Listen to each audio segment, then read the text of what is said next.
Okay, update tayo sa Captain sa ngayon, guys. Ito ang sinasabi ng mga ibang sources na sa bilang isang content creator ba, ay sinasabi nila na nagbalikan na daw ang Katniel. Pero may sagot po dyan ng mami ni Catherine Bernardo kasi ang sagot po niya dyan ay isang salita lang, fake news daw. Is it true that fake news po yan? Kasi ayon dito kay Sian Gasa, siya mismong nag-confirm na ang daming nakakakita kila Daniel Padilla at si Catherine Bernardo sa mga mall, off-cam and on-cam, dressing room. Nandun pa rin si Daniel sa kanya. Nag-uusap silang patago ayon sa kanya. Pero, siyempre, hindi lang nila yan sinasabi.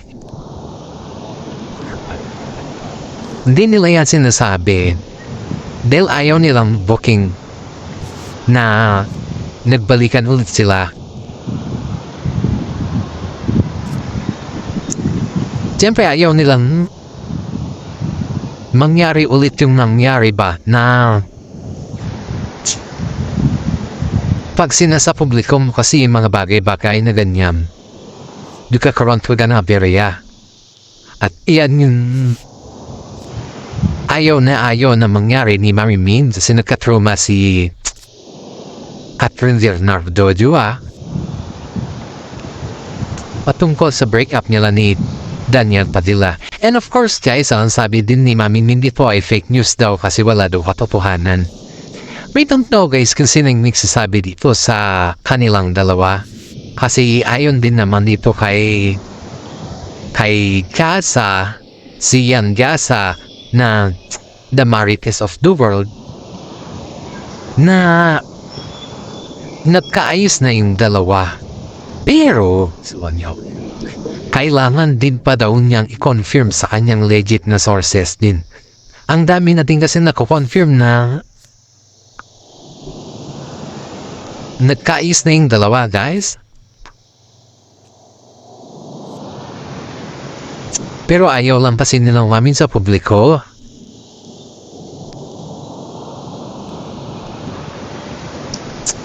Dahil nga daw dun sa trauma na na-experience ni Catherine Bernardo. Kaya nga agad pumalag si Ma'am Min sa mga issues na yan patungkol sa mga fake news daw yan. Dahil ayaw niyo kasi na maulit na naman yung na-experience ni Catherine Bernardo. Diba yung kanyang anak? Siyempre pag anak mo kasi pinag-uusapan dito guys is magkahalot talaga yung isip mo dyan is ayaw mong masakpan yung anak mo dahil nakita mo naman yung trauma sa kanya. Ang naging experience lang naman dyan yung makapag-move on si Catherine kay Daniel Padilla. Pero ito kasi si Daniel guys, panay ng kulit. May nakapagsabi pa nga sa atin dito ay yung ating legit na sources na di ba si Catherine din ay nagja-jogging din siya kasama niya si Alden kasi yun nga kasi yung routine nila pagtapos sa yung trabaho ay kailangan din nila mag-refresh at mag-exercise. Yun yung mga routine ba nila na kailangan mo kasing intindihin din kasi normal lang naman sila na tao Mayan, itong naman kasi si Daniel, parang gusto pa niya na sumama kay Catherine sa ganung lagay. Siyempre, pag ikaw naman, bilang isang iniwan mo yung tao sa ere, or di kaya ay gumawa ka ng sarili mong landas para ipaubaya lang yung mga nararamdaman niya ba? Para hindi ka naman masyadong matarong sa lahat, ay hinintay mo na makapag-move on si Catherine dahil sa mga dun na nangyayari. Maraming mga netizen po ang nagtatanong kung bakit, ano ba talaga yung totoong dahilan or ano ba talaga yung nangyari, bakit binitawan na ni Alden or napaubayan na si Alden kay Daniel. Ang tanong ba is napaubaya ba talaga si Daniel ay si Alden Richard kay Daniel dahil sa mga issues na naririnig niya din na nagbalikan na yung dalawa? Kasi si Catherine daw is parang nagdidedmahan na lang daw sila ni Alden Richard Yun yung ating kwan dito, yung nasagap natin na balita. Ang dami natin kasi nagsasabi guys na palihim daw na nakikita sila Catherine Bernardo at saka si Daniel Padilla. Kaya nga yung mga post ni Daniel sa ngayon guys is para may nahamoy na balikan sa kanilang dalawa dahil dun sa critic post niya kasi. Siyempre excited siguro siya na balikan siya ulit ni Catherine eh. Sino ba naman ang hindi excited kung ganun, diba? Long time girlfriend mo at magiging wife to be sana kaso nabunilya so hindi yung kasalan na lang ang kulang eh, hindi pa nagkaroon kasi may mga challenges sa kanilang buhay na at iyon yung doon nasaktan si Catherine at doon din nasaktan si Mami Min dahil dito ay medyo nawalan ng gana si Mami Min kay Daniel Padilla. Pero ang mensahe niya sa mga fake news guys mensahe ni Mami Min sa mga fake news daw is walang katotohanan at dapat magsabi sila ng may katotohanan dahil wala daw katotohanan na nagbalikan na yung dalawa. Nag-uusap. Pwede pa siguro pero yung nagbalikan hindi daw yun, wala daw katotohanan yun. Ayan din dito mismo sa kanilang dalawa ba. Pero mga iba kasi na nakakakita at nakakapansin sa galawan ng Katniel ay may nagbalikan talaga guys. Mayroon talaga.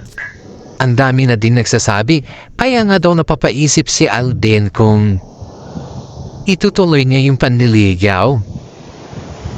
Kasi yung panliligaw kasi na Alden, di ba kita naman natin na diretso yung panliligaw ni Alden kay Catherine noon tapos bigla na lang na hindi niya na itutuloy dahil nga sa ganun na issue. O diba isipin mo yun na yung ang akala ng lahat sila na ang akala din ng lahat may nag-ugnayan na sa kanila at talagang sila na. Pero ito kasi yung tanong sa kanila, biglang umiwas si Alden sa panliligaw at na-stop sa mga kwanding niya sa mga news sa ABS-CBN guys is napanews din niya na ganyan yung nangyayari eh. Kaya hindi naman din natin masisisi yung mga ibang vlogger na spotted yung dalawa. Spotted sila. Pero ang pinagtataka lang natin dito, bakit tinatago pa lang ng din ay Katniel ang katotohanan. Kung sila man dead hate, siyempre yung mga fans nila kanina ninonood. Kung sakaling ganun. Ang daming sumusuporta. Honestly speaking nga, ang daming sumusuporta sa Katniel. Ang dami din sumusuporta sa Katniel. Nag-aaway pa na yan, mga yan eh. Dahil dun sa vlog ni Ogie Diaz noon. Kaya isipin mo ko yung mga na-vlog na about sa Katniel noon. Inaaway yan guys. Believe it or not. Halos yung mga content pinagre-report at nagagalit sila kay Ogie Diaz eh. Pero yung katunayan, yung Ogie ang natalabas sa mga issues niya at si Ogie din nagsabi na may katotohanan. Kung hindi siguro nilabas ni Ogie Diaz yung ganyan na issue ay palagi tayo nandidiwala na may Katniel pa rin, di ba? Yun yung content, yun yung parang starting na umamin na rin sila. Ang hirap guys, ang hirap. Tutupusin natin, ang hirap, sobrang hirap. Ang dami natin nagsasabi na papunta pa lang ang Katniel ang dami nang nag-aabang sa collab team ni Catherine Bernardo. Ang hirap talaga kung tutusin natin.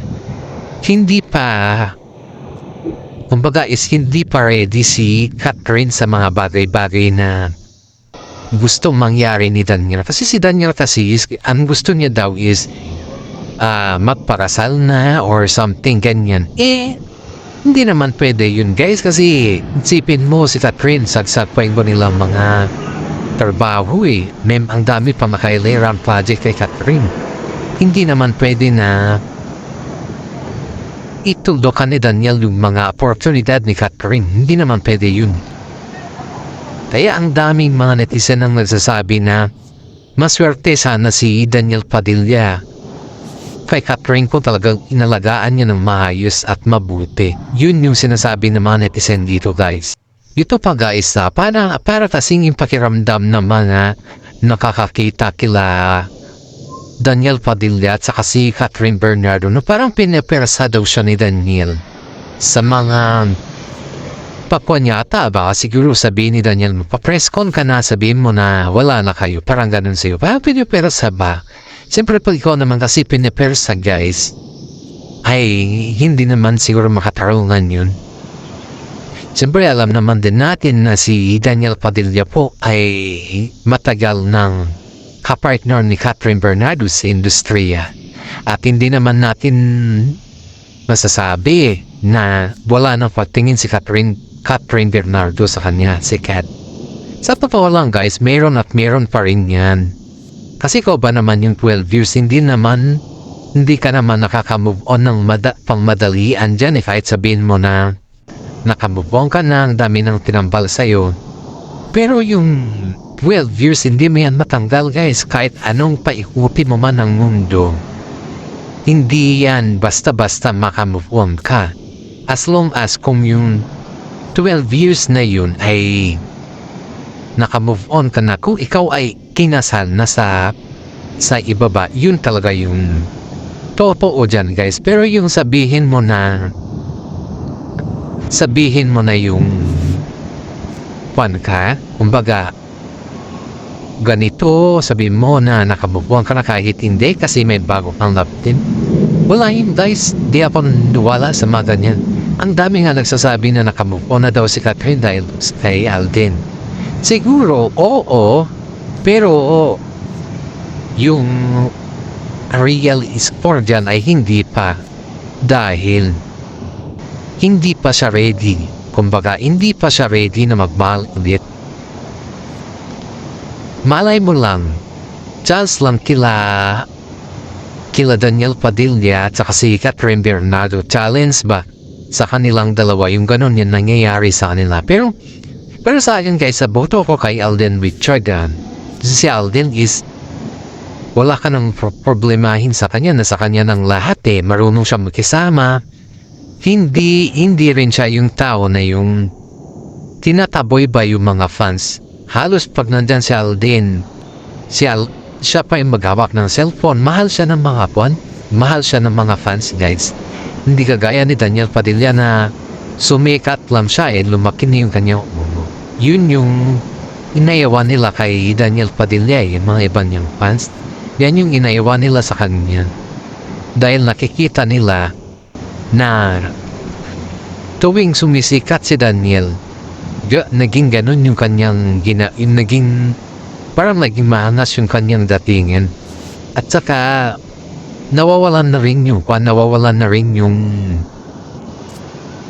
kasikatan niya kung wala si Catherine Bernardo. Diba?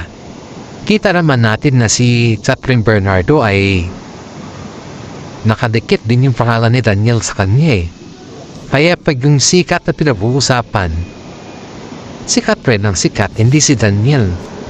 Kaya na ang dami nagsasabi na ang pangalan ni Daniel sumikat yan dahil si Catherine na maging katambal. Yan yung katotohanan dyan. Kasi may mga kwento kasi sa likod ng mascara nila guys sa showbiz Si Daniel din naman guys, iispan yun. Kumbaga, parang tayo lang yan na nanggaling din sa hirap.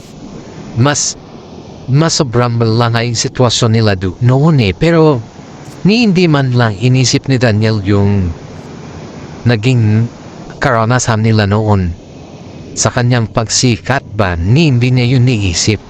Hindi niya niisip na kaya siya sumikat dahil sa kay Catherine.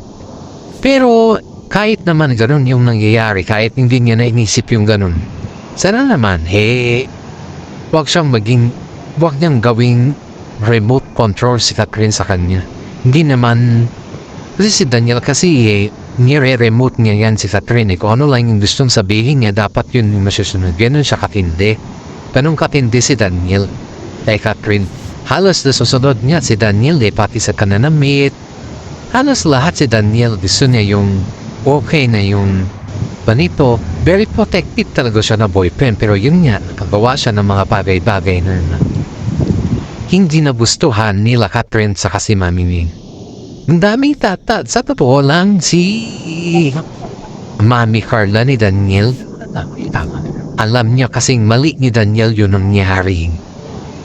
Panay naman ng suyo ni Carla kay Catherine kahit anong gawin niya para makapag-usap sila ni Daniel Padilla.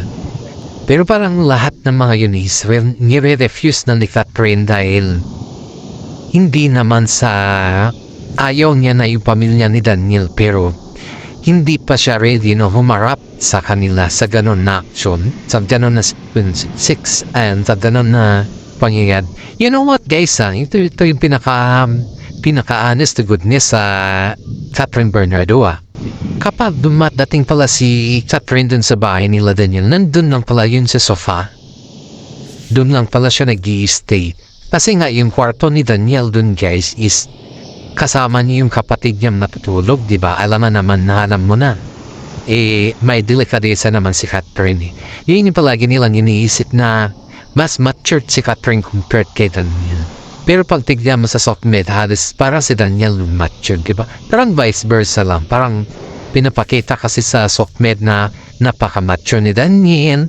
Parang si Catherine yung inaalalayan na, pero hindi guys. Si Catherine yung nag-aalala kay Daniel sa showbiz. Siya lahat yun, hindi si mami niya Carla, hindi. Si Catherine niya pong nagdala kay Daniel sa showbiz Halos lahat, tignan mo yung mga viewing nila. Kung wala si Catherine, wala din ang Daniel Padilla, saka wala din ang Katniel. Kaya ito guys, parang napagtanto ng mga nasa loob ng showbiz na parang naamoy na daw ni Alden Richard na may balikan na, pero hindi niya matanong ng diretso si Catherine Bernardo. Kaya nga ini-stop niya yung mismo paniligaw niya dahil dito sa kanyang na-discover din, at hindi naman natin pwedeng sabihin kung sino din yung legit na sources kung saan natin napulot yun na idea. May hirap po sabihin natin na ganito, ganyan. Siyempre, nakikipag-legit na sources din tayo. Ang daming nagsasabi guys na sobrang sisi daw ni Daniel Padilla sa mga kaganapan o nangyayari sa kanila ni Catherine. Pero wala daw siya magagawa kundi hintayin na lang daw na maayos ang lahat at gawin daw niya yung kanya makakaya. Pero, ang tanong dito guys is matatanggap pa rin ba siya ni Catherine? Ang dami kasing nagsasabi Tapos si Alden Richard din ay parang nagpaubayan na talaga Masakit, ayon dito sa ating legit na sources masakit daw kay Alden Richard na nagpaubaya siya kay Daniel Padilla, kay Catherine, dahil minahal daw niya ng todo si Catherine Bernardo guys. Nag-confess si Kwan guys to be honest ayon dito sa ating legit na sources nag-confess po si Kwan, nag-confess po si Alden Richard sa kanyang mga kaibigan patungkol sa yung hindi niya na hindi niya na itutuloy yung pandiligaw kay Catherine Bernardo. Nag-confess na siya dun. Ang dami nga po nagsasabi na nasayang. Akala namin tuloy-tuloy na, akala namin kayo yung magtatagal. Yun daw yung mga halos comment nila kay Alden Richard sa confess ni Alden na hindi niya na daw itutuloy yung panliligaw, at nasapan pa yan guys bagay the news pa yan kaya ito nung papaisip natin na bakit hindi niya na itutuloy dahil lang ba kay Daniel Padilla wala namang katotohanan siguro yung mga hindi natin alam guys kung na yung mga issues kasi ang daming nagsilabasan sa ngayon halos lahat nagsilabasan na. Kaya dito natin mapagtanto talaga kung ano talaga yung katotohanan dito. Ang hirap din kasi mag-judge. At hanggang dito na lang po yung ating updates guys. Maraming salamat at God bless po sa ating lahat.